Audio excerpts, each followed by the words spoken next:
નમસ્કાર મિત્રો, સ્વાગત છે આપ સર્વ સાથીઓનું ખેડૂત ઇન્ફો યુટ્યુબ ચેનલમાં। આજના મુખ્ય સમાચાર જોવાના છે, જેમાં અંબાલાલ પટેલની વરસાદની મોટી આગાહી, પાક ધિરાણ લોન થશે માફ, ઉત્તરાયણ પહેલા ખેડૂતોને મોટી ભેટ, ખેડૂતોને વગર વ્યાજે 50,000ની લોન અને આધાર કાર્ડમાં ફ્રીમાં થશે સુધારો। તો આજના આ સમાચાર દરેકે ખેડૂત મિત્રો માટે ખૂબ જ કામના અને ઉપયોગી રહેવાના છે, માટે દરેક મિત્રોને વિનંતી છે કે વિડીયોને છેલ્લે સુધી જોતા રહેજો। અને જે પણ મિત્રો અમારી ચેનલમાં નવા હોય તે મિત્રોને ખાસ વિનંતી છે કે વિડીયોને લાઇક કરી ચેનલને સબસ્ક્રાઇબ કરી લેજો, જેથી લઈને તમને કામના અને ઉપયોગી સમાચાર છે જે ખેડૂત ઇન્ફો યુટ્યુબ ચેનલના માધ્યમથી મળતા રહે। તો જોઈએ આજના મુખ્ય સમાચાર। તો મિત્રો, સૌપ્રથમ સમાચારની વાત કરીએ તો અંબાલાલ પટેલની વરસાદની આગાહી સામે આવી છે। એક તરફ રાજ્યમાં કડકડતી ઠંડી જોવા મળી રહી છે, બીજી તરફ હવામાન શાસ્ત્રી અંબાલાલ પટેલે કમોસમી વરસાદની આગાહી કરી છે, જ્યારે આવતીકાલથી વાતાવરણમાં મોટો ફેરફાર થવાની શક્યતાઓ છે, જેમાં ખાસ કરીને દક્ષિણ ગુજરાત, ઉત્તર ગુજરાત તેમજ સૌરાષ્ટ્ર કચ્છમાં કેટલાક વિસ્તારમાં કમોસમી વરસાદ પડે તેવી શક્યતાઓ છે, તેમજ અરબ સાગરમાં લો પ્રેશર સક્રિય થવાની પણ શક્યતાઓ છે। તો મિત્રો, આ એક અંબાલાલ પટેલની નવી આગાહી સામે આવી છે, જેમાં ગુજરાતમાં ફરીથી માવઠું થશે તેવી શક્યતાઓ વ્યક્ત કરી છે। તો મિત્રો, ત્યાર પછી સમાચારની વાત કરીએ તો ઉત્તરાયણ પહેલા ખેડૂતોને મોટી ભેટ। મોદી સરકારે ખેડૂતોને મોટી ભેટ આપી છે। કેન્દ્ર સરકાર ખેડૂતોના ખર્ચને ઘટાડવા માટે વિશેષ યોજના બનાવી રહી છે, જેમાં સરકાર હવે ડીએપી ખાતરમાં સબસિડી આપવા જઈ રહી છે।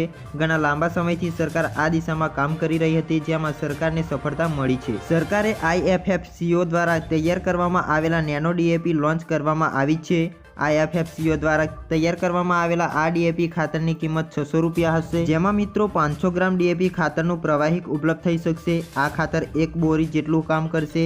હાલમાં ડીએપી ખાતરની બોરીની કિંમત 1350 રૂપિયા છે, એટલે કે તેની સરખામણીમાં આ ખાતર અડધા ભાવે પડશે, જેથી લઈને ખેડૂતોને સીધો ફાયદો થશે। હવે પાક ધિરાણ લોન થશે માફ। ગુજરાતના દરેક ખેડૂતો માટે પાક ધિરાણ લોન લઈને મોટા સમાચાર સામે આવ્યા છે। લીધેલી લોનની નવા જૂની કરવા માટે ખેડૂતો પાસેથી કેશ પેમેન્ટ મંગાવવાને બદલે ડાયરેક્ટ બેંકમાંથી ઓટો રિન્યૂ કરી આપવામાં આવશે, તેવી માંગ ખેડૂતો દ્વારા કરવામાં આવતી હતી। ખેડૂતોને બેંકની લોનના પૈસા ભરવા માટે બહારથી વ્યાજના પૈસા લાવીને વ્યાજના પૈસા ભરવા પડે છે, જેથી ખેડૂતોને ઓટો રિન્યૂ સુવિધા આપીને ખેડૂતોને થોડી રાહત આપવામાં આવે તે માટે કામ કરી રહ્યા છે। ખેડૂતોને વગર વ્યાજે 50,000 રૂપિયાની લોન। પ્રધાનમંત્રી સ્વનિધિ યોજના હેઠળ હવે ડિસેમ્બર મહિના 2024 સુધી લંબાવવામાં આવી છે।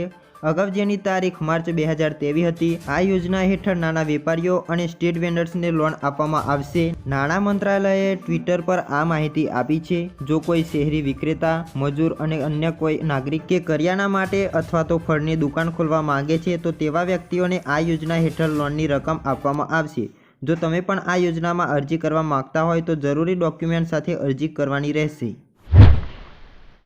તો મિત્રો, આગળના મુખ્ય સમાચાર જોઈએ, જેમાં આધાર કાર્ડમાં ફ્રીમાં થશે સુધારો। આધાર કાર્ડની વિગતો મફત અપડેટ કરવાની છેલ્લી તારીખ ફરી એકવાર લંબાવવામાં આવી છે।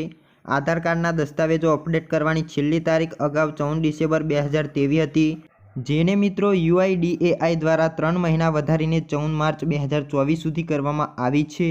આ માટે સરકાર દ્વારા માય આધાર એપ્લિકેશન પણ લોન્ચ કરવામાં આવ્યું છે, જેથી મિત્રો આધાર કાર્ડમાં ઉંમર, સરનામું, જન્મ તારીખ, લિંગ અથવા તો મોબાઈલ નંબર અને ઈમેલ જેવી માહિતી મફતમાં અપડેટ કરવા માંગતા હોય તો 14 માર્ચ 2024 સુધી પહેલાં આ કાર્ય કરી શકશે। તો મિત્રો, તમારે પણ આધાર કાર્ડમાં કોઈ ભૂલ હોય, નામમાં ભૂલ હોય અથવા જન્મ તારીખમાં ભૂલ હોય તો તમે સુધારી શકશો।